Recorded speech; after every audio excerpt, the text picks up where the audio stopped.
Oftentimes, when mathematicians model a real-world situation with a mathematical equation, they need to revisit the situation after trying it in the real world and modify the equation. This is true with exponential growth problems. Hi, my name is Jason Rosenberry, and today we will explore how the exponential growth equation is modified so that it more accurately represents real-world growth.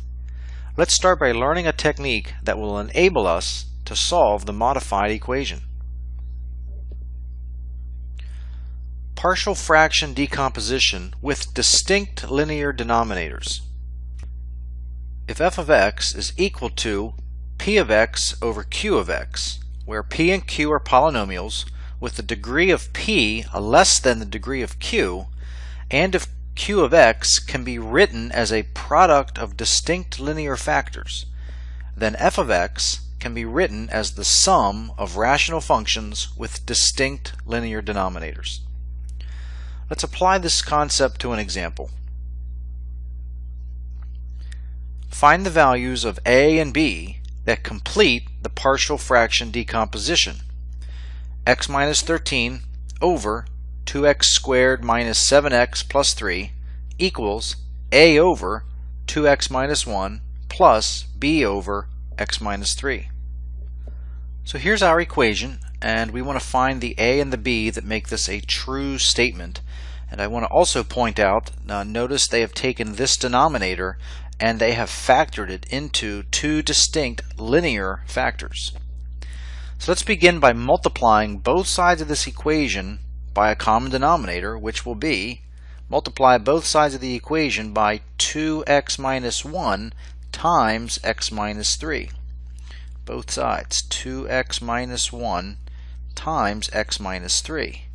Now what happens over here on the left hand side is that the product of those two factors cancel out this denominator, leaving us with x minus 13 equals, now using distributive property here on the right hand side, 2x minus 1's divide out, leaving us with a times x minus 3 plus the x minus 3's divide out, b times 2x minus 1. Now let's find a and b by the following. Let's find the value of x that would cause each of these to be 0. For instance, if I let x be 3,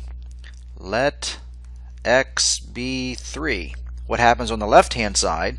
3 minus 13 is negative 10 equals, again letting x be 3, this goes to 0, and over here 2 times 3, 6 minus 1 is 5. So 5b would equal negative 10, implying b equals negative 2.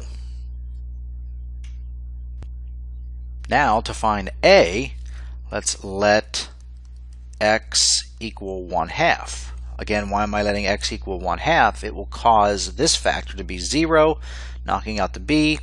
So letting x equal 1/2, we get negative 25 halves equals negative 5 halves a. And solving this equation for a, we get a is equal to 5. Now we have our a and our b, so now we can rewrite the original problem as follows. X minus 13 over 2x squared minus 7x plus 3 is equal to 5 over 2x minus 1 plus negative 2 over x minus 3. Let's explore how to handle a problem when the degree of p of x is greater than the degree of q of x. At the same time, we will show how partial fraction decomposition can be useful in anti-differentiation.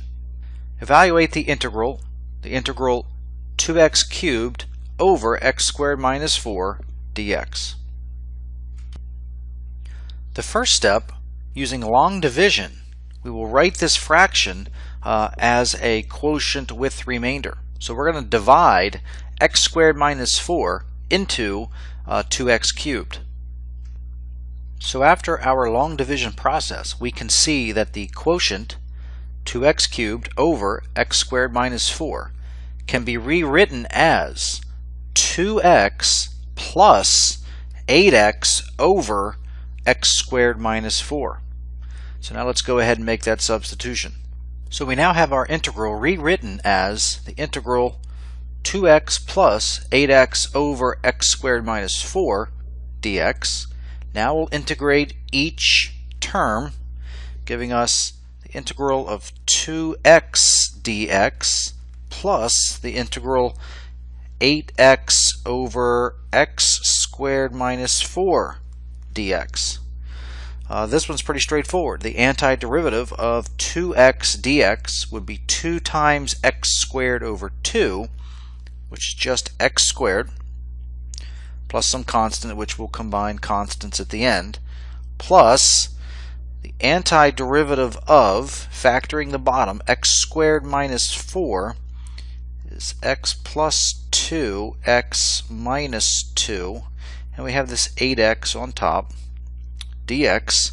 And now's where we will again use partial fraction decomposition, again with two distinct linear factors in the denominator. So on a side note, let's try to rewrite 8x over x plus 2 times x minus 2 as a sum of two partial fractions. So we will say that 8x over x plus 2 times x minus 2 can be written as a over x plus 2 plus some b over x minus 2, and we want to find the a and the b that satisfies this equation. So like last time, we will multiply both sides of this equation by the common denominator, x plus 2, x minus 2, giving us that 8x is equal to a times x minus 2 plus b times x plus 2. So let's start by let x equal 2. This factor goes to 0, and we would have 16 on the left hand side equals 4b. So that implies that b is equal to 4. Now let x equal negative 2. That would cause this term to go to 0, and we would have negative 16 is equal to negative 4a, which implies that a is equal to 4. So a is 4, and also b is equal to 4. Let's make those substitutions back into the original integration problem.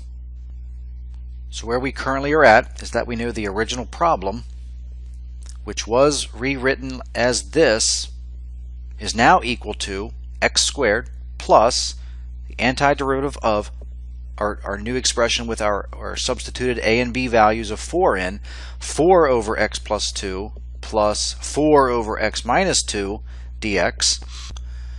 So now that gives us our x squared that we've had, plus, now we'll evaluate this indefinite integral, which would give us 4 times the natural log of the absolute value of x plus 2 plus 4 times the natural log of the absolute value of x minus 2 plus c. And there's one more small algebraic manipulation that we can perform. We can actually combine these two terms containing natural log. So we could write our x squared plus 4 times the natural log of absolute value of x plus 2 times absolute value of x minus 2 plus c. So there is the final answer to our original indefinite integral. Now let's take a look at a problem that involves 3 partial fractions. Solve the differential equation f prime of x equals 2 over x cubed minus x. So let's first just focus on the partial fraction decomposition. So we have 2 over x cubed minus x, which can be written as, if we factor the denominator, x cubed minus x, factor out an x, you have x times x squared minus 1, and the x squared minus 1 being difference of squares would be x plus 1, x minus 1. So we would have a factor of x, a factor of x minus 1, and a factor of x plus 1. So again, we have three distinct linear factors. So let's call this capital A, call this capital B, and call this capital C.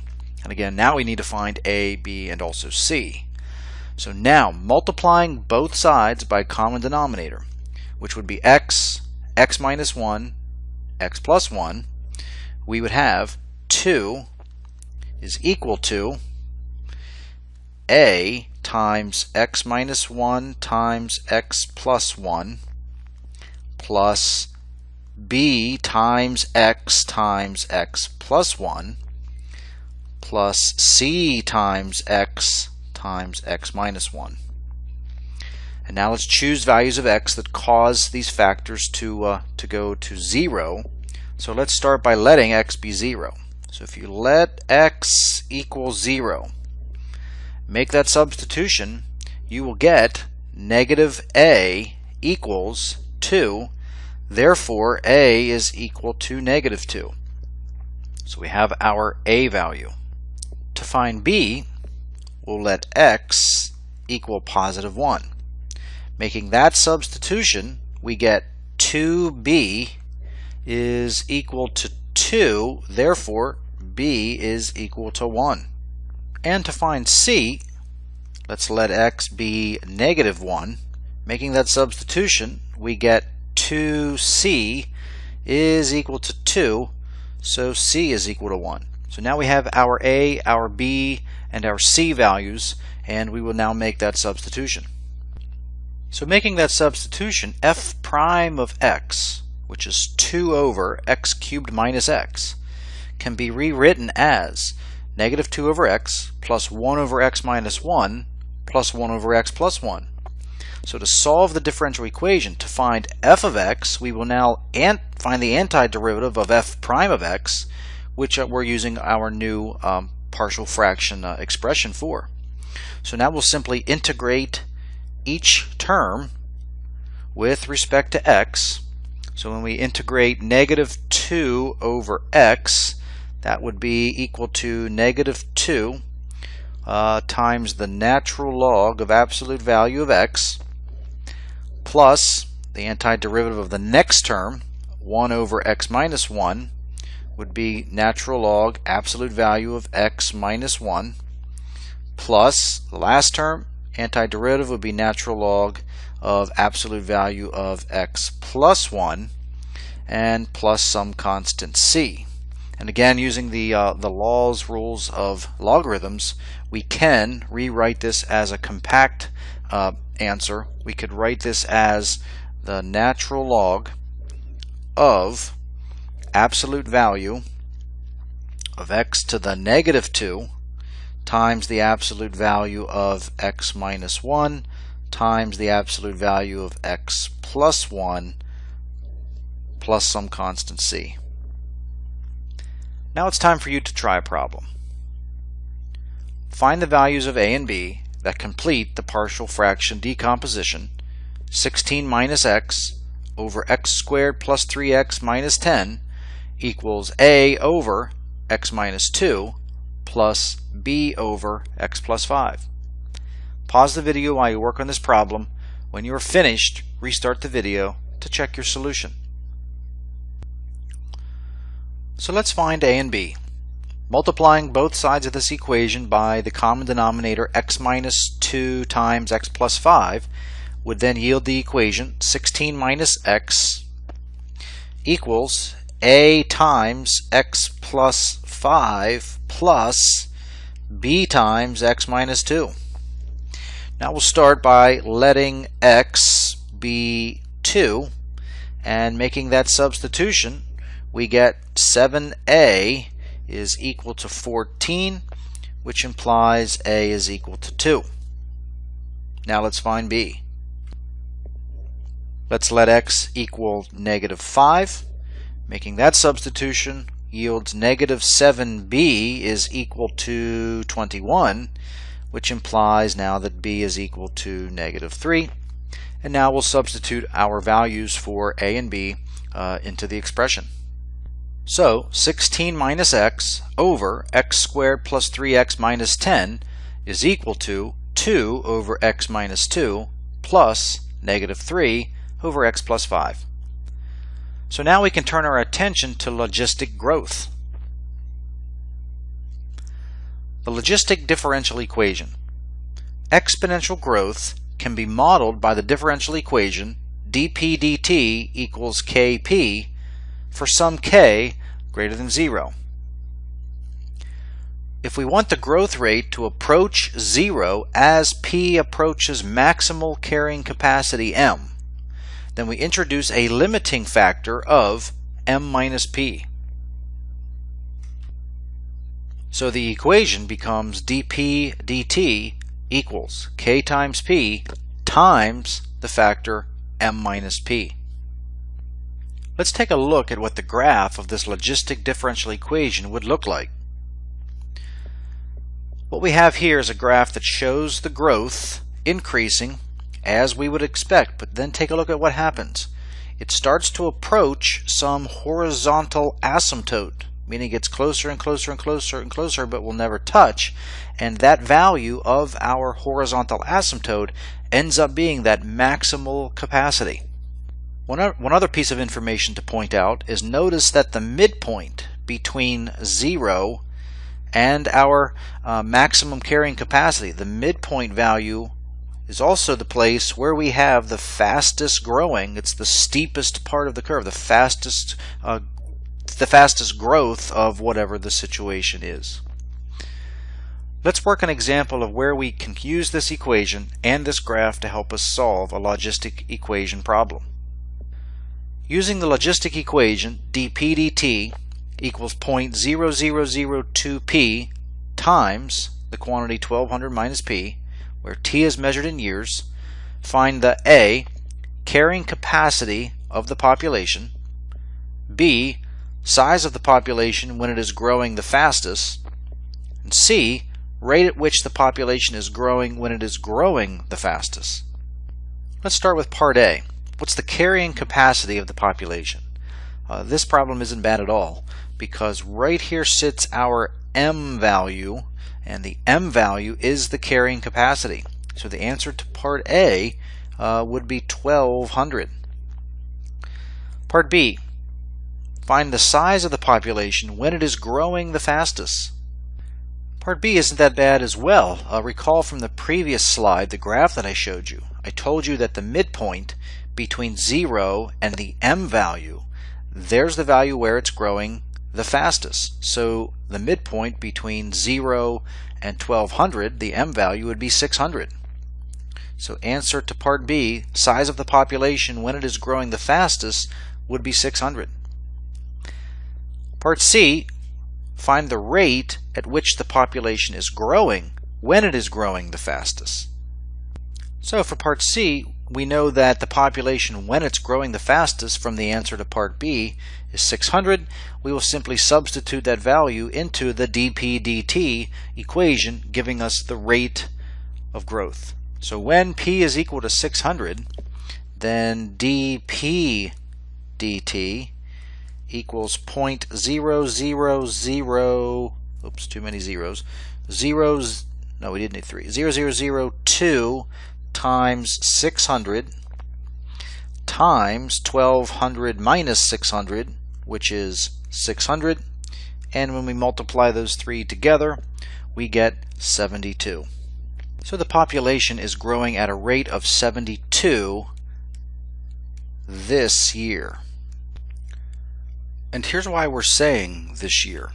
What we're saying here is that the growth rate of this population at the time that it's growing the fastest, which we found out to be when the population is equal to 600 people, at that moment the population is increasing at a rate of 72 people per year, but it's this actual moment, this year. Let's look at the solution to the general logistic differential equation. The general logistic formula. The solution to the general logistic differential equation, dp dt equals kp times the factor of m minus p, is P equals M over 1 plus A times e to the negative mk t, where A is a constant determined by an appropriate initial condition.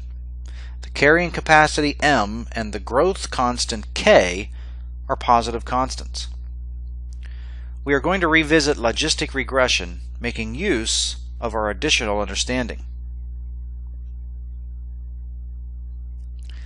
The growth of the population of Aurora, Colorado for the years between 1950 and 2003 was roughly logistic, satisfying the differential equation dp dt equals p times 0.1 minus 3.125 times 10 to the negative 7 p. Model the growth with a logistic function using the initial condition p of 0 is equal to 12,800. So let's begin by taking our differential equation and writing it in this form. We can do that by factoring out the 3.125 times 10 to the negative 7. So we can rewrite this as 3.125 times 10 to the negative 7 times P times 320,000 minus P. So now we compare what we have here to this form, and we can see that K is equal to 3.125 times 10 to the negative 7, and we can also see that M, the capacity value, is 320,000. We now know that this equation is the general solution, so now let's substitute the values K and M into this equation. So we get P, this implies that P is equal to M, which is 320,000, over 1 plus A times E to the negative M times K times T, which becomes negative 0.1 T. Negative 0.1 T. All that's left to find now is the value of A. And here's where we use the initial condition information to find A. We were told also in the problem that the initial condition, P of 0, was equal to 12,800. So when T is 0, P of T is equal to 12,800. So we'll substitute 12,800 in for P of T, and that equals 320,000 in the numerator. Denominator, we get 1 plus A, and then we would have what? E to the 0, which is just 1. And now we want to solve this equation for A. So 1 plus A would equal 320,000 divided by 12,800. So to find A, we would divide 320,000 by 12,800 and then subtract 1, yielding that A is equal to 24. We can now substitute this value of A back into our P of T function. So therefore, the model that satisfies the initial value problem is P of T equals 320,000 over 1 plus 24, there's our A value, 1 plus 24 times E to the negative 0.1 T. I'll also show you that if you graph this function P of T, it fits the data nicely that was collected, the data that was collected from 1950 to 2003, or it's the scatter plot that you see here, and as you can see, the curve, the graph of our function fits very, very nicely. And also, I'd like to show you that the curve fits the slope field of the differential equation, which is expected. In this section, we explored how populations grow, partial fractions, the logistic differential equation, logistic growth models. Make sure you work the problems your teacher assigns, and we'll see you next time.